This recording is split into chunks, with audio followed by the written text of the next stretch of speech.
Bonjour, alors j'espère que vous allez bien, moi je vais très bien, vous m'avez posé des questions et j'ai des réponses à y apporter sur le volet sport. J'ai pas vraiment ordonné les questions, mais normalement elles sont juste en bas, vous pouvez les choisir. Et donc nous avons Thomas, qui me pose une question qui est revenue plusieurs fois, qui est, tu comptes tes calories? Si oui, à combien tournes-tu par jour? Non, je ne compte pas mes calories, et donc je ne sais pas à combien je tourne par jour, j'imagine, vu le gabarit, que je devrais être à 3000, peut-être 4000, je sais pas, en tout cas pour prendre la masse. En fait, je les compte pas au point que j'ai une idée très vague de ce que représentent les calories. Voilà. Tout au plus, j'ai pu compter des protéines, au moins pour savoir la teneur de ce que j'achète. Et donc, je peux voir à peu près par jour, mais je ferai une vidéo un petit peu plus carrée pour me rendre compte de ce qu'il faut, et puis pouvoir augmenter les calories et augmenter la masse, évidemment. Prochaine question, ça en est où le muscle up? Elle est revenue plusieurs fois aussi, celle-ci. Le muscle up, pour être tout à fait franc, je ne l'ai pas. Je n'ai pas là dans les temps. Je n'abandonne pas cet objectif, bien entendu. Mais non, c'est vrai que je devais l'avoir en octobre, et que je ne l'ai pas. Et c'est vrai que la salle aide pas forcément.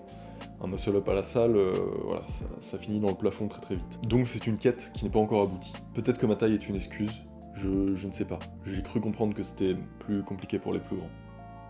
Pas d'excuses bien sûr, non. No pain, no gain, tout ça. Prochaine question. La douche froide, 3-4 minutes, m'aide fortement à sécher. Ton avis? Alors oui, je sais que ça brûle des calories, mais encore une fois, je sais pas dans quelle mesure. Ça peut être intéressant. J'ai regardé un petit peu avant.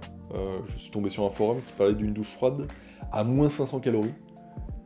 Ce qui quand même me semble beaucoup, mais en fait ce qui est possible, puisque le corps se réchauffe, voilà, donc il consomme des calories.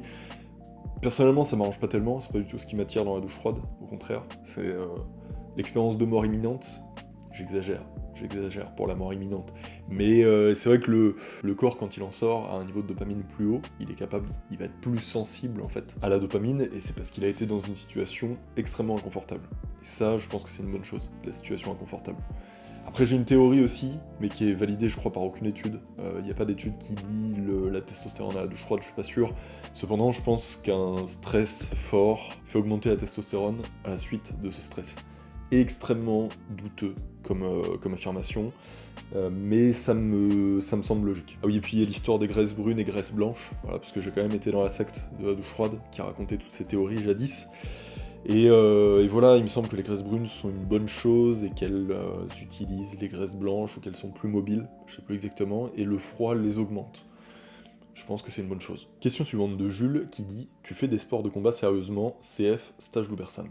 Non, pas du tout. Alors effectivement, j'ai fait un petit stage avec Loubersan, c'était très sérieux, j'étais très heureux.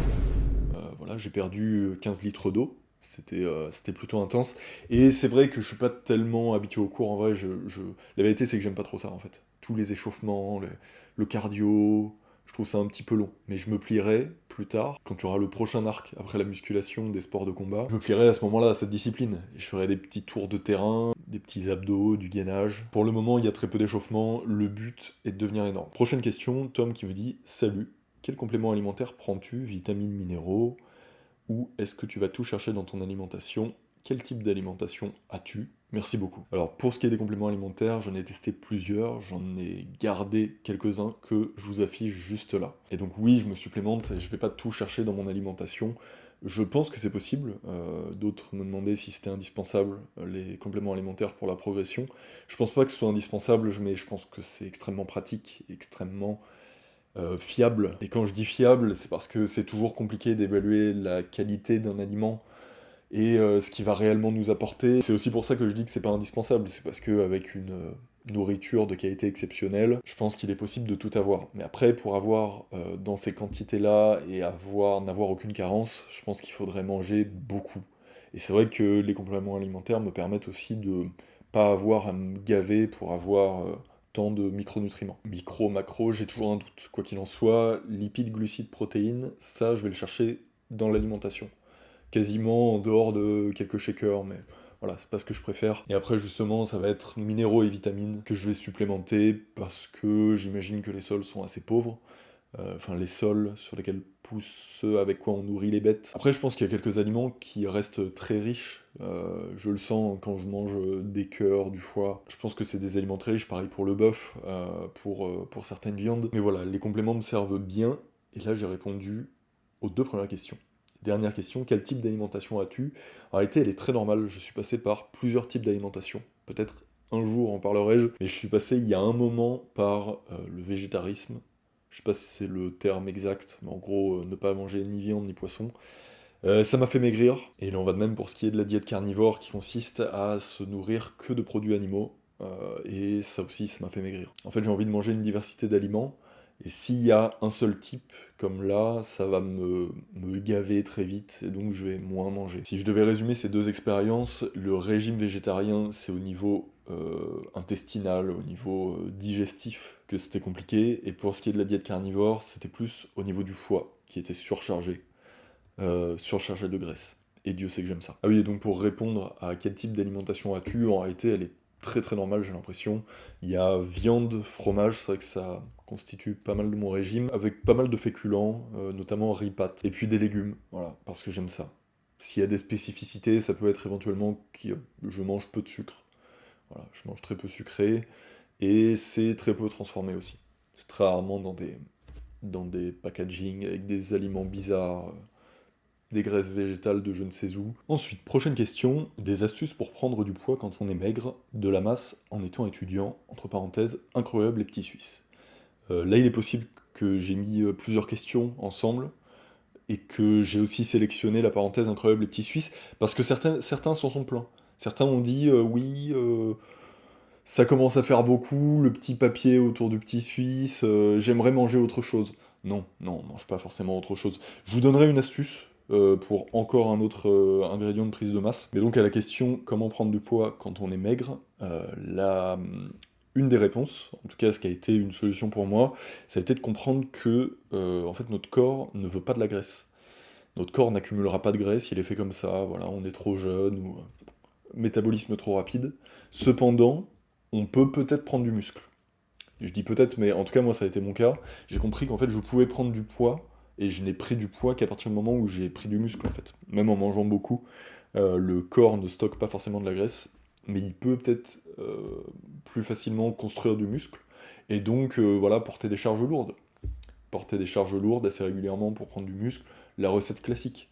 Charge lourde, bien manger, le beurre de cacahuète, tout ça, et dormir longtemps, peut-être un bon 8 heures, un franc 8 heures, pour optimiser un bon taux de testostérone. Et avec ça, euh, vous devriez prendre du muscle et donc du poids. Ah oui, j'avais aussi noté des petites actions comme se resservir. Ça passe aussi par là. Ça passe par là, ça fait plaisir à la personne qui a cuisiné. Vous dites oui, oui, encore un petit... Prenez l'habitude de vous resservir. Vous deviendrez sûrement énorme. Ah oui, alors là, il y a une question qui est revenue plusieurs fois. Et je vous avoue être assez circonspect. Fais-tu de la course à pied pour ton cardio? Qu'est-ce que ça veut dire? Qu'est-ce que... Enfin, vraiment, la course à pied est revenue plusieurs fois. Vous êtes des malades, hein. Non, en vrai, je rigole, mais je fais pas du tout de course à pied. Ça m'intéresse très peu, j'aime pas l'exercice. Voilà, ça ne m'amuse pas. Après, je pense que c'est bien d'exercer son système cardiovasculaire. Mais vraiment, la course à pied m'intéresse très peu. J'imagine que je pourrais maigrir très vite avec la course à pied. Et enfin, vraiment, je trouve l'exercice horrible. Alors, après, tout mon respect pour les champions de course à pied, bien évidemment. Combien de reps avec les 50 au développé couché haltère? Question d'insolent. Question d'énorme insolent. Ai-je déjà pris les 50? Non. Non, non. Donc je ne peux pas répondre, et je vais répondre à la question de quelqu'un de plus humble, qui me demande quelle est ta rep max au développé couché haltère. Ah oui, alors j'ai pas fait de rep max. On va dire que la rep max, là je suis à 40, en réalité. Et même actuellement, je suis à 36. Voilà, j'ai redémarré tranquillement. En fait, c'est un peu particulier. Là, je suis sur une approche particulière pour rééquilibrer le retard que j'ai au niveau des épaules et l'avance que j'ai au niveau des pectoraux. À la salle, je me privais de séances pec. Et Dieu sait que j'aime ça. C'est ma séance préférée. J'adore. Et donc, je m'en suis privé. Après, un ami m'a dit non, je crois que c'est pas une bonne idée, fais-le, mais fatigué, en gros, après d'autres exercices. Et je me suis dit oui, c'est vrai, c'est vrai. Je suis revenu à l'humilité, je me suis dit qui suis-je pour ne pas faire de séance pec. Donc j'y suis revenu, mais c'est vrai, assez tranquillement. Et donc, je crois que c'est 8 fois 40, la plus lourde charge pour le moment que j'ai poussé au développé couché haltère. Mais je passerai aux 50, je passerai évidemment aux 50. Voilà. Tout ça va aller très vite là, qu'est-ce qui vous prend? Anthony, qui me demande un conseil pour les faiblards qui ont du mal à faire les tractions. Alors ça, c'est une très bonne question. Parce que les tractions, c'est une quête très courtes qui nous montrent que, voilà, travail-résultat. Et tout ça en à peu près 3 semaines.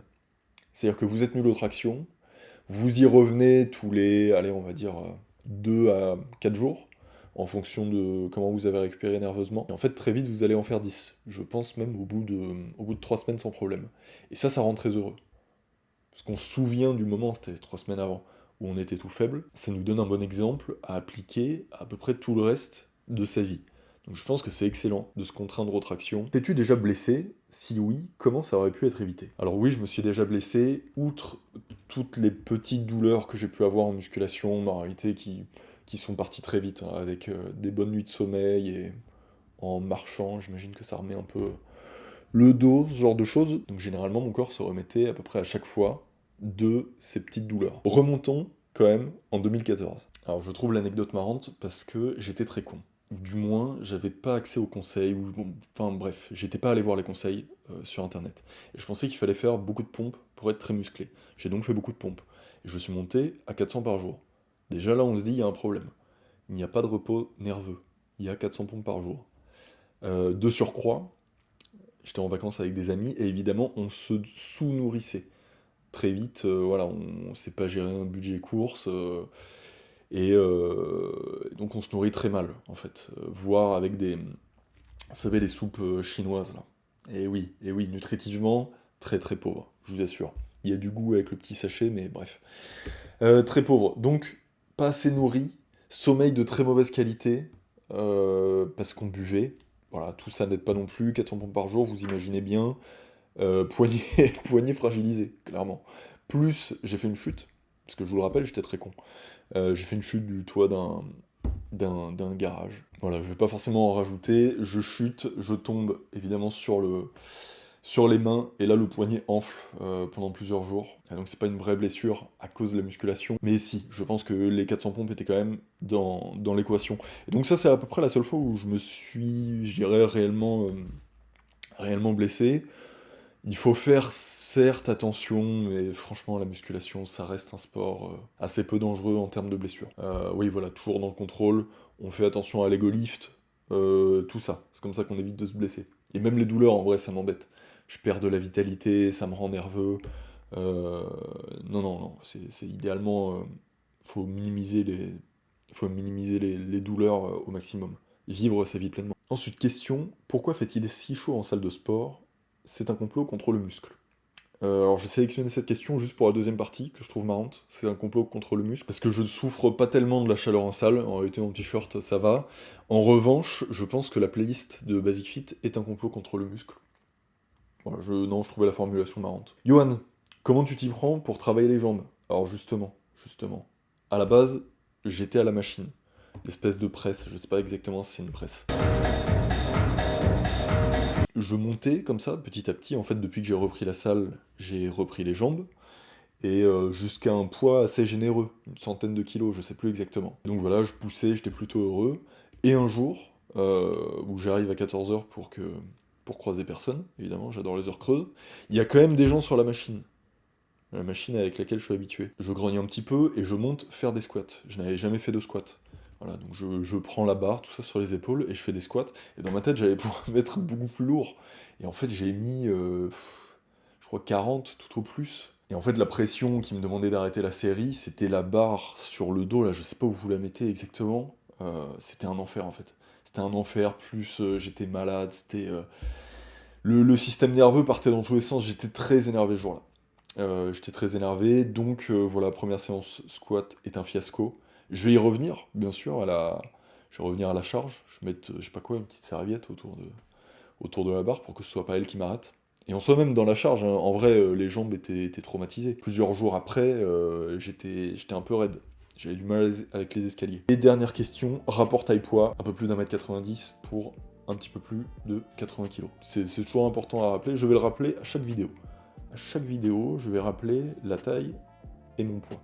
Non, en vrai, pour le poids plus précis, je me pèse rarement en fait, et je le ferai dans une mise au point, une petite vidéo mise au point comme la dernière. Sinon voilà, j'espère que vous vous entraînez bien, que vous profitez des salles qui se vident petit à petit, des gens qui avaient des bonnes résolutions, et ça fait plaisir.